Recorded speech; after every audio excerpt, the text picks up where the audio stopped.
दोस्तों, आप सभी का हमारे यूट्यूब चैनल पर स्वागत है। तो आज ही हम करा रहे हैं आपका एमए फर्स्ट पहली साल है और द्वितीय सेमेस्टर का थर्ड पेपर है। 2 पेपर आपके हो गए हैं।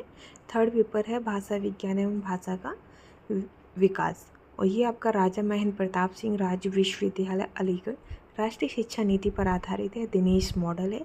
MA second semester third paper Hindi का और भाषा विज्ञान एवं भाषा का। और ये जो पैटर्न है ये आपका OMR पैटर्न रहेगा, ठीक है। ये इसमें आपकी 5 इकाइयाँ दी गई हैं और बहुविकल्पी प्रश्न हम स्टार्ट करते हैं। आधुनिक भाषा विज्ञान का प्रारंभ कब हुआ था? तो आधुनिक भाषा विज्ञान का प्रारंभ 1786 में हुआ था। आधुनिक भाषा विज्ञान का प्रारंभ किसके द्वारा हुआ था? तो आधुनिक भाषा विज्ञान का जो प्रारंभ है वो सर विलियम जोन्स के द्वारा हुआ था। हिंदी में भाषा विज्ञान का दूसरा नाम क्या है? तो हिंदी में भाषा विज्ञान का दूसरा नाम है भाषा शास्त्र, शब्दशास्त्र और तुलनात्मक भाषा शास्त्र। ये तीनों ही भाषा विज्ञान के दूसरे नाम हैं। भाषा विज्ञान उस शास्त्र को कहते हैं जिसमें भाषा मात्र के भिन्न भिन्न अंगों और स्वरूपों का विवेचन तथा निरूपण किया जाता है। ये जो परिभाषा है ये किसने दी थी? तो ये परिभाषा डॉक्टर श्याम सुंदर दास जी ने दी थी। भाषा विज्ञान का अभिप्राय भाषा का विश्लेषण करके उसका दिग्दर्शन करना, ये परिभाषा किसकी है? तो ये परिभाषा डॉक्टर बाबूराम सक्सेना ने दी थी कि भाषा विज्ञान का अभिप्राय भाषा का विश्लेषण करके उसका दिग्दर्शन करना है। भाषा विज्ञान को कितने भागों में विभाजित किया गया है? तो भाषा विज्ञान को 2 भागों में विभाजित किया गया है। भाषा विज्ञान के प्रमुख अंग, तो भाषा विज्ञान के प्रमुख अंगों में आपके भाषा विज्ञान जिसमें आपका ध्वनि विज्ञान, पद विज्ञान और अर्थ विज्ञान आते हैं।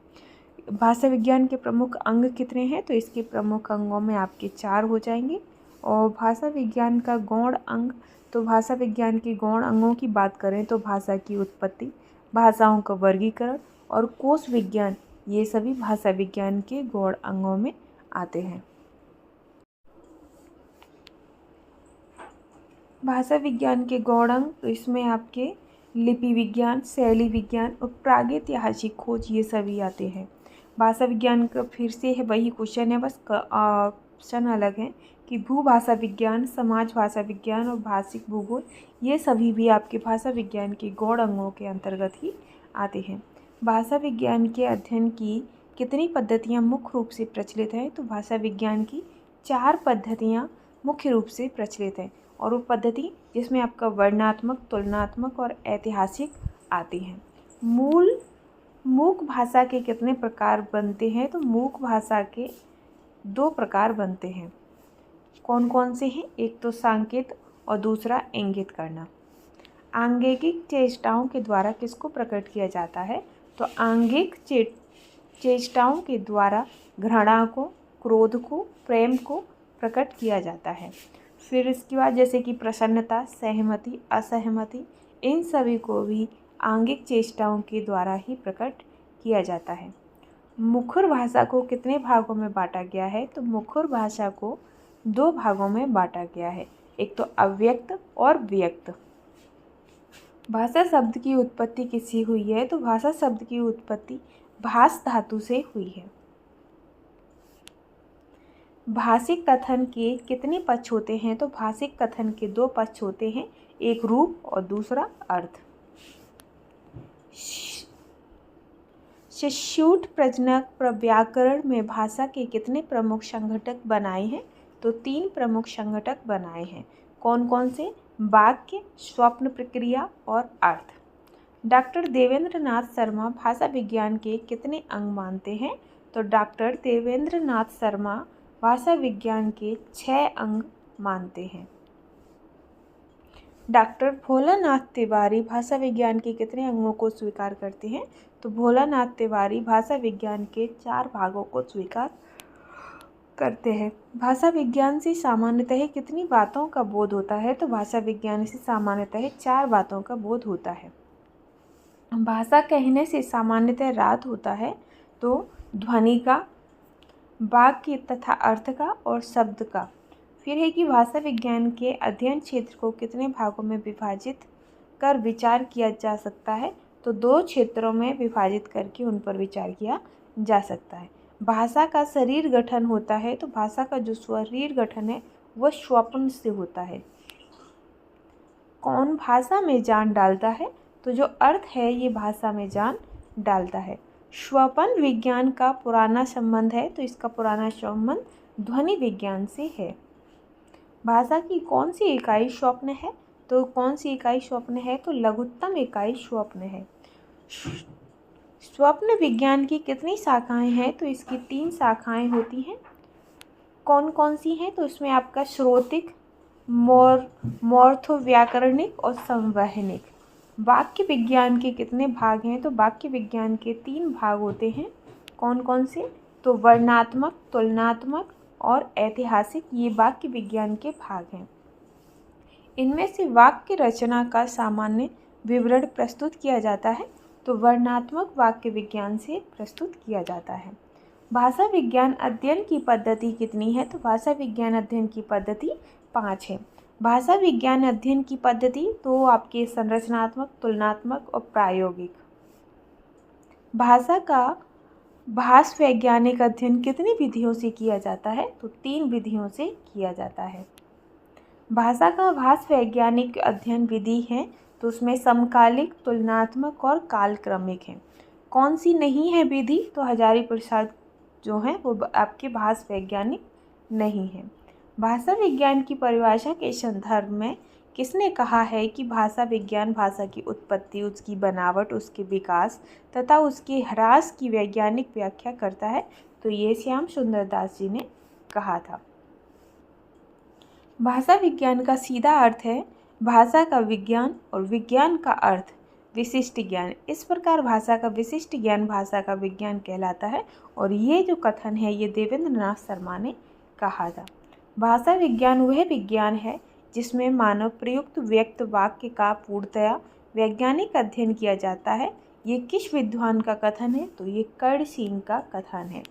भाषा विज्ञान के अंतर्गत भाषा के निम्नलिखित रूप का अध्ययन किया जाता है तो उच्चारित तथा मौखिक रूप का अध्ययन किया जाता है। भाषा विज्ञान का निम्नलिखित में से किससे गहरा संबंध है? तो इसका व्याकरण से गहरा संबंध है।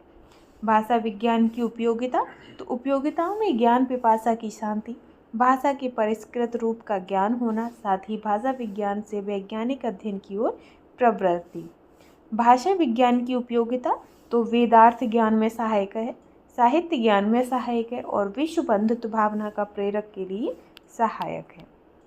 भाषा विज्ञान की उपयोगिता तो इसमें इस भाषा विज्ञान की उपयोगिता में लिपि विकास में सहायक होता है, वाक् चिकित्सा में, साथ ही विभिन्न शाखाओं का समन्वय करने में सहायक होता है।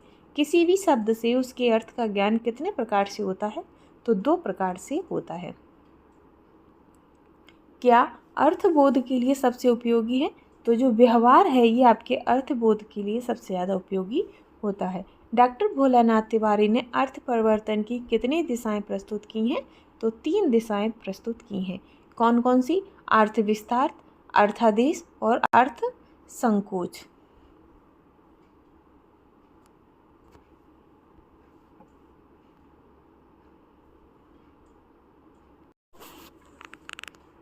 अर्थ परिवर्तन का कारण है तो बल का अपसरण, पीढ़ी परिवर्तन और परिवेश परिवर्तन, ये सभी अर्थ परिवर्तन के कारण होते हैं।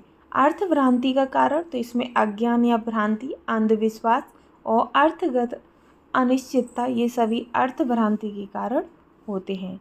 समान अर्थ का बोध करने वाले शब्दों को कहते हैं तो समान अर्थ का बोध कराने वाले शब्दों को पर्यायवाची कहते हैं। बादल का पर्यायवाची पयोद, मित्र का सखा, नदी का पर्यायवाची नहीं है तो नदी का पर्यायवाची भागीरथी नहीं है।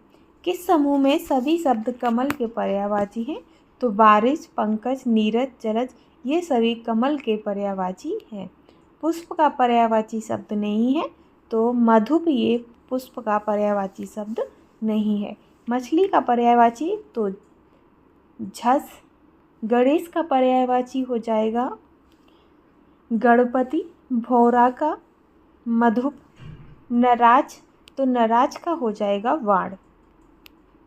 निम्न में से विधाता का सही अर्थ बताइए। तो विधाता का सही अर्थ ब्रह्मा, और केसरी पर्यायवाची है तो केसरी सिंह का पर्यायवाची है। विष्णु वाचक शब्द है तो मुकुंद विष्णु है। निम्न में से सागर का पर्याय नहीं है तो सरोवर सागर का पर्याय नहीं है। सूर्य का पर्यायवाची शब्द नहीं है तो निशाचर सूर्य का पर्यायवाची शब्द नहीं है। निम्न में से सेवक का पर्यायवाची नहीं है तो अनुचर ये सेवक का पर्यायवाची नहीं है। राशव तो राशव गधा का पर्यायवाची होता है और निर्माण निर्माण का पर्यायवाची मोक्ष है। रेणु शब्द किसका वाचक है तो रेणु धूल का वाचक है। पर्वत के पर्यायवाची तो पर्वत में आपके नव, असम, धूपधर और अचल ये सभी नव के पर्यायवाची हैं। शैलजा इस किसका पर्यायवाची है तो शैलजा पार्वती का पर्यायवाची है।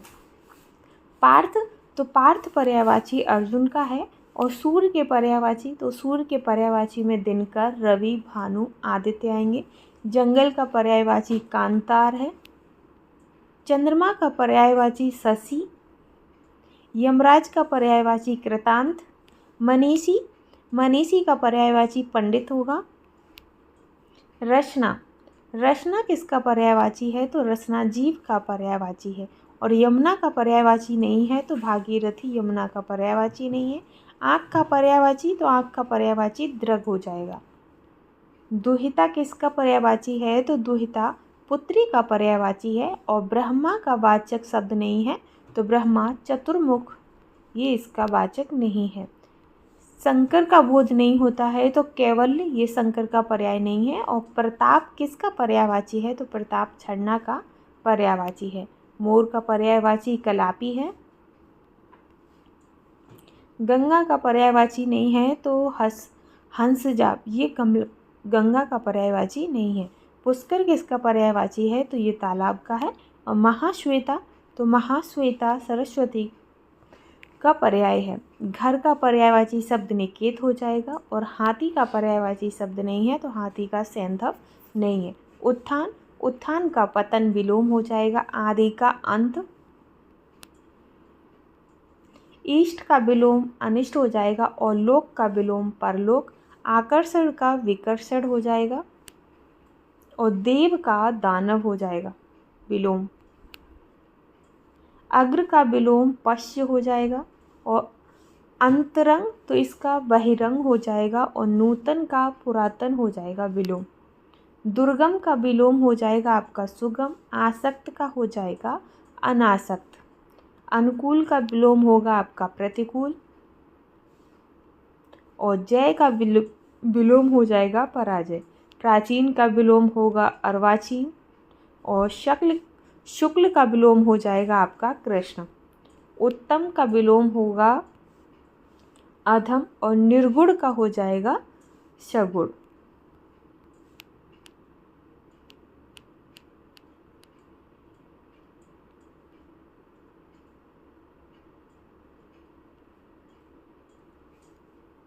तीक्ष्ण का विलोम हो जाएगा मंद। सूक्ष्म का विलोम होगा स्थूल। और नश्वर का विलोम हो जाएगा चिंतन। नश्वर का चिंतन। विराग के शब्द का विलोम है तो विराग अनुराग। उत्तम का हो जाएगा अधम। साक्षर का विलोम हो जाएगा साक्षर का निरक्षर। व्यष्टि का हो जाएगा समष्टि। राजा का विलोम प्रजा। आशा का निराशा। अल्पज्ञ का हो जाएगा विलोम बहुज्ञ। और भोगी का हो जाएगा योगी। कुटिल का विलोम रहेगा सरल। उत्कृष्ट का विलोम हो जाएगा निकृष्ट। प्रेम का विलोम घृणा। अंधकार का हो जाएगा प्रकाश। और कृतज्ञ का विलोम होगा कृतघ्न। निराकार का विलोम होगा साकार। और वियोग का विलोम होगा संयोग। सविराम का विलोम हो जाएगा अविराम। विरोध का विलोम होगा समर्थन। ज्ञेय का विलोम रहेगा अज्ञेय। श्रद्धा का विलोम हो जाएगा घृणा। और ह्रस्व का विलोम रहेगा दीर्घ। शेष का विलोम रहेगा अशेष। अंक शब्द में दो अर्थ बताइए तो अंक अंक शब्द में आपका एक गोद और अध्याय, ये दोनों ही अंक के अर्थ हैं। फल के दो अर्थ, तो फल में आपका परिणाम और फल। निम्न में से कौन सा शब्द जीवन का अर्थ नहीं है, तो दूध जीवन का अर्थ नहीं है। चपला का अर्थ नहीं है, तो चपला का अर्थ जमीन नहीं है। हर शब्द का अर्थ है, तो हर शब्द का अर्थ हो जाएगा शिव।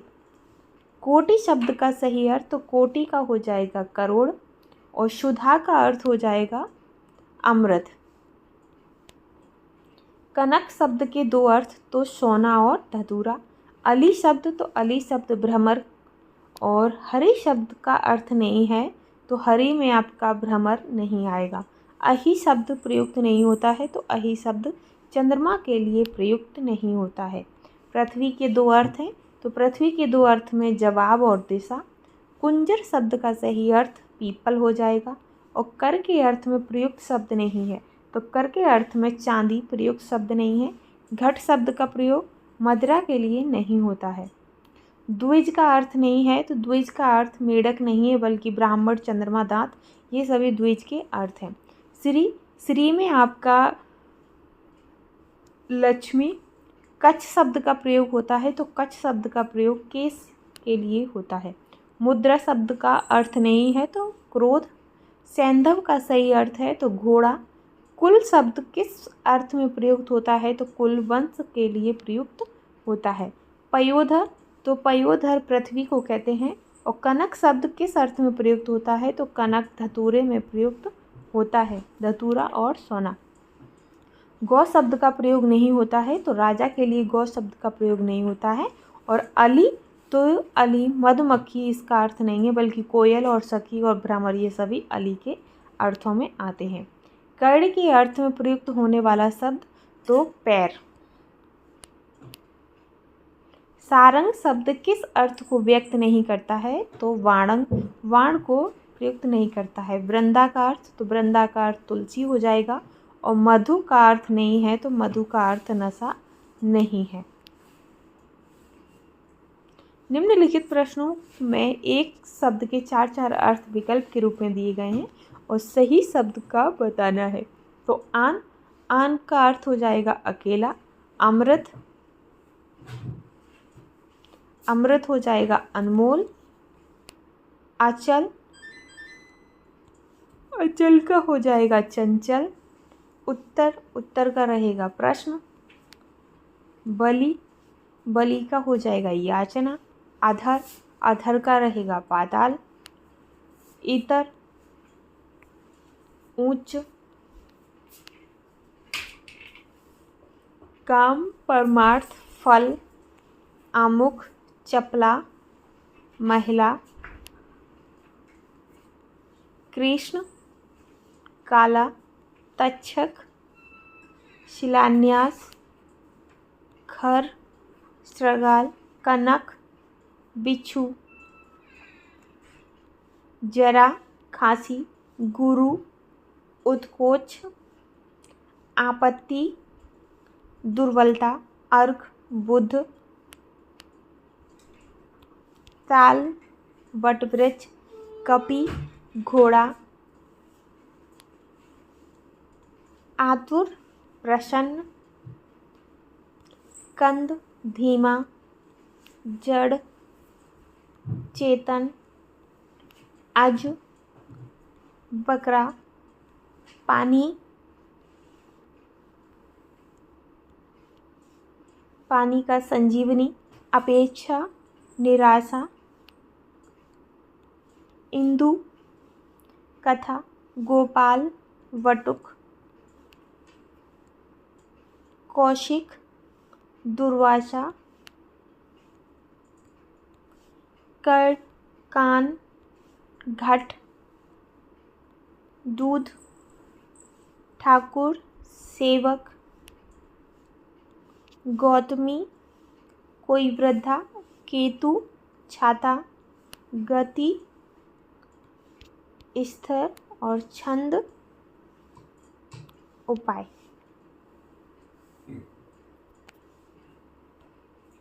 निम्न में से सही उत्तर का चयन कीजिए।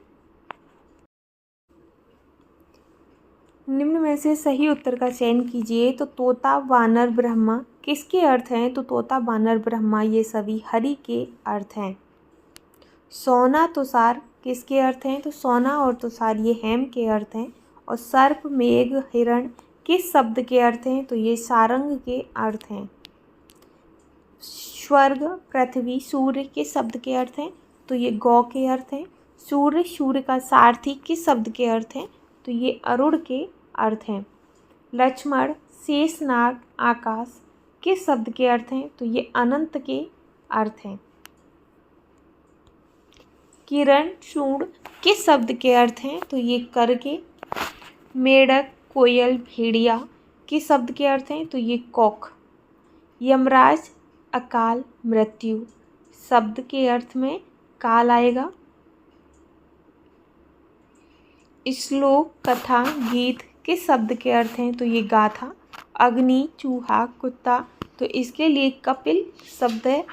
और जाति, विशेष, वाममार्गी, प्रतिज्ञ किस शब्द के अर्थ में है? तो ये कौल के अर्थ में है। अहीर, गौशाला, आवाज ये किसके अर्थ में है? तो ये घोष। तालाब, कमल, आकाश किस शब्द के अर्थ में है? तो ये पुष्कर। अपभ्रंश शब्द का अर्थ है। तो अपभ्रंश शब्द का अर्थ भ्रष्ट, विकृत और ये सभी आते हैं। अपभ्रंश समय का समय माना जाता है। तो 500 ईस्वी से 1000 ईस्वी तक का समय अपभ्रंश का समय माना जाता है। हिंदी भाषा की उत्पत्ति हुई थी तो इसकी उत्पत्ति अपभ्रंश भाषा से हुई थी। और अपभ्रंश भाषा का प्रथम कवि माने जाते हैं तो स्वयंभू को अपभ्रंश भाषा का प्रथम कवि माना जाता है। हिंदी साहित्य के आदिकाल की अनेक रचनाओं की भाषा है तो अपभ्रंश भाषा है। वरुचि ने कितनी प्राकृतों का वर्णन किया है? तो इन्होंने 4 प्राकृतों का वर्णन किया है। हिंदी की बोलचाल की भाषा का प्रारंभ कब हुआ है? तो 1000 ईस्वी से हिंदी की बोलचाल की भाषा का प्रारंभ माना जाता है। विद्यापति ने अपभ्रंश से भिन्न प्रचलित बोलचाल की भाषा को कहा है। तो क्या कहा है? देसी भाषा कहा है। आधुनिक हिंदी भाषा किस अपभ्रंश का विकसित रूप है? तो ये सौरसेनी अपभ्रंश का विकसित रूप है। कौन सा नाम सबसे पहले वल्लभी के राजा धार सेन द्वितीय के शिलालेख में प्राप्त होता है? तो अपभ्रंश प्राप्त होता है। बौद्ध काल में बोली जाने वाली भाषा कौन सी है?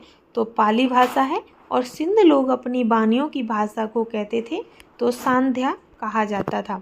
विद्यापति ने कीर्तिलता किस भाषा में लिखी है? तो विद्यापति ने कीर्तिलता अपभ्रंश भाषा में लिखी है। परमात्मा प्रकाश के रचनाकार तो जौनदोई हैं। और पयुम चरिऊ के लेखक कौन हैं? तो पयुम चरिऊ के लेखक धनपाल हैं। अपभ्रंश शब्द का प्रयोग कितने रूपों में हुआ है? तो अपभ्रंश शब्द का प्रयोग 2 रूपों में हुआ है। अवहट्ट और देसी भाषा और ग्रामीण भाषा। अपभ्रंश का दूसरा नाम तो इसमें अवहट्ट और अभीरी आ जाएगा। अपभ्रंश बोली जाती है तो सौरसेनी में बोली जाती है। अपभ्रंश बोली है तो अपभ्रंश बोली महाराष्ट्री, मगधी और अर्धमगधी ये सभी अपभ्रंश बोली के अंतर्गत आती हैं। सौरसेनी से उत्पन्न आधुनिक भारतीय आर्य भाषा तो पश्चिमी हिंदी, गुजराती, पहाड़ी ये सभी आधुनिक भारतीय आर्य भाषा के अंतर्गत आती हैं। पैसाची भाषा में आती है। पैसाची भाषा में आपकी लहंदा, सिंधी, पंजाबी आती हैं। और व्राचड़ बोली है तो व्राचड़ बोली के अंतर्गत सिंधी आती है। महाराष्ट्री भाषा तो महाराष्ट्री भाषा में मराठी। अर्धमगधी से उत्पन्न आधुनिक आर्य भाषा है तो पूर्वी हिंदी।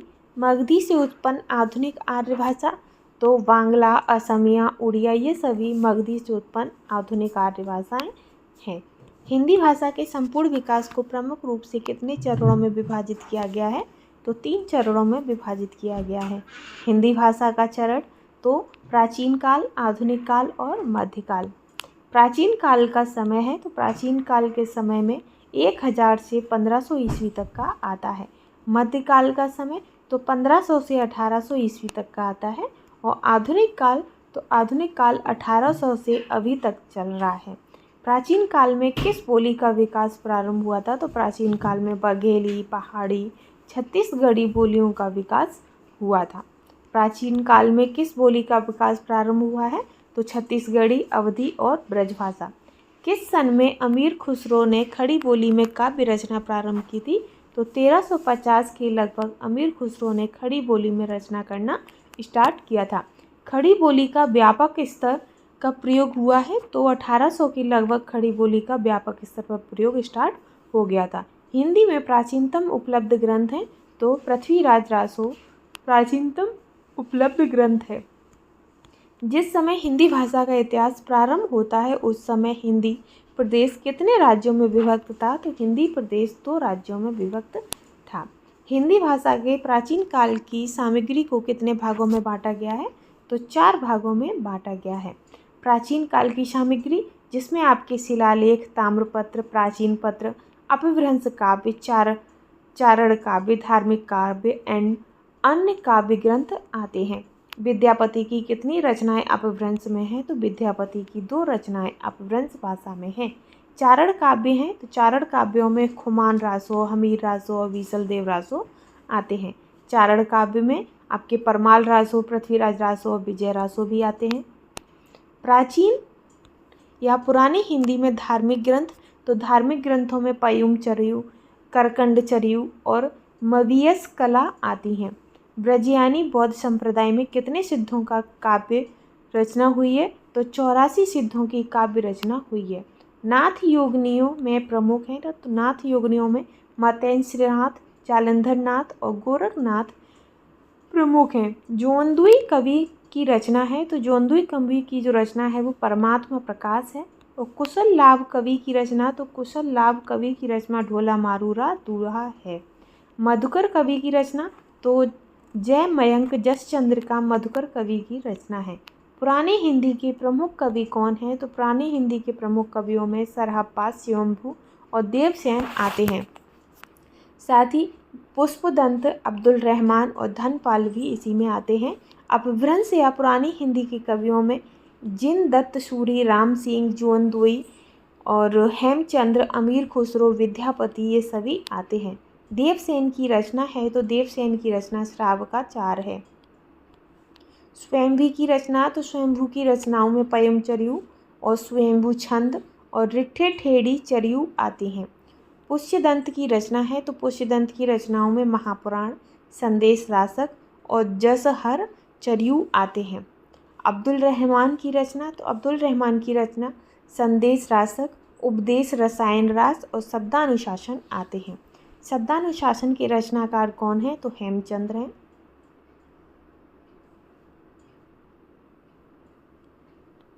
पाहुड़ दोहा के रचनाकार, तो पाहुड़ दोहा के रचनाकार राम सिंह हैं। योगसार के रचनाकार, तो योगसार के रचनाकार जोंदुई हैं। हिंदी उद्भव एवं विकास की पूर्ववर्ती सही भाषा श्रृंखला कौन सी है? तो सबसे पहले वैदिक भाषा, फिर संस्कृत, फिर पाली, फिर प्राकृत, फिर अपभ्रंश और अपभ्रंश के बाद हिंदी। हिंदी के आरंभिक रूप का आभास सर्वप्रथम हमें किस ग्रंथ में मिलता है? तो हेमचंद्र के द्वारा जो रचना है शब्दानुशासन से हमें हिंदी का आरंभिक रूप से आभास सबसे पहले मिलता है। हिंदी भाषा के विकास को कितने युगों में बांटा गया है? तो 3 युगों में बांटा गया है।